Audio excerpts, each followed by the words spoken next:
Mom died thinking that I'm a rapist. Can't give that back to me. An East County man is free tonight after a Team 10 investigation helped expose major problems in the case against him. The man and his supporters are appalled at what happened to him in a story of rape charges, lies, and jail time. And his story went unnoticed until a distraught father contacted Team 10. Troubleshooter Kristen Severance investigates.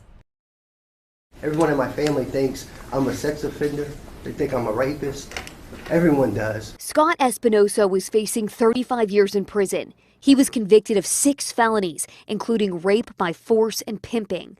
Police said the victim was 14 years old, but she wasn't. In fact, much of the case against Espinosa wasn't as it seemed. And there is a bunch of guys in the living room. San Diego police taped an interview of the alleged victim. There's 10 of them there. She said 10 customers, Johns, waited to take their turn inside of Espinosa's apartment. 2 men at a time, the victim told police. She also said Espinosa held her captive. Lawyer Laura Wilson shadowed the defense in this case because she said she's considering going into criminal law. She listened to the police tapes.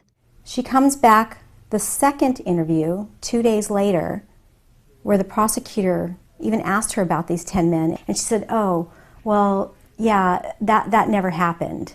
She said, I must have dreamt that. Sources familiar with the Espinosa case prefer to remain anonymous, fearing reprisals within the criminal justice system. The sources said witnesses who never testified tell a far different story than the victim. The woman was free to come and go in the complex. She would go to a neighbor to have her hair done.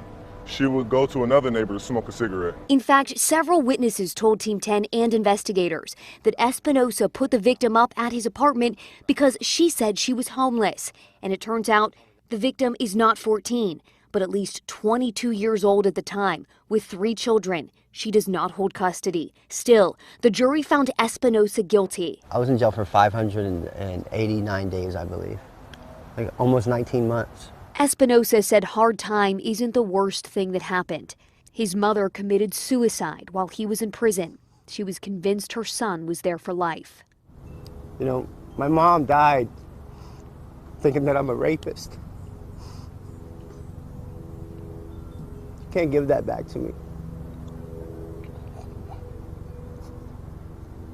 Meanwhile, Wilson was so upset about what happened in the courtroom and the inconsistencies in the testimony and evidence that she wrote this declaration laying it all out to trial judge Michael Smythe. Smythe also received a request for a retrial by Espinosa's new court-appointed attorney.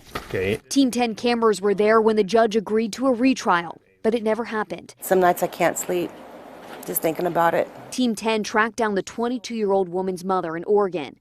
Teresa Peterson said her daughter is a longtime drug user, prostitute, and liar. Thinking about it now, it just breaks my heart. That's my daughter. She knew what her daughter's accusations had done to Espinosa's life. I'd like to see him get a fair trial and ultimately a release. Instead, the DA offered Espinosa a deal, but he had to weigh his options. He could go free, but he'd have to plead guilty to pandering or promoting prostitution, or he could have that retrial.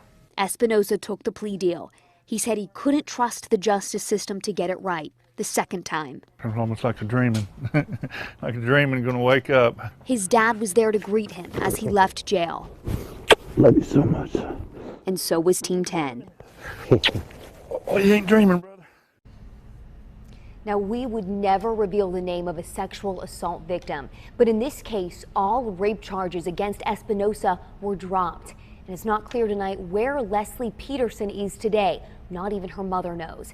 As for Espinosa, he's looking for work, he's looking for a job, and he's really, just trying to stay positive about everything that's happened to him. So, Kristen, if other people and Team 10 couldn't find out all of this stuff, why couldn't police? Atika, police did find all the same things that we found. They brought that information to the prosecutor, but the prosecutor took the case to trial anyway. Now, the DA's office said they're satisfied with the plea deal, and they told Team 10 that these cases are very difficult to prosecute.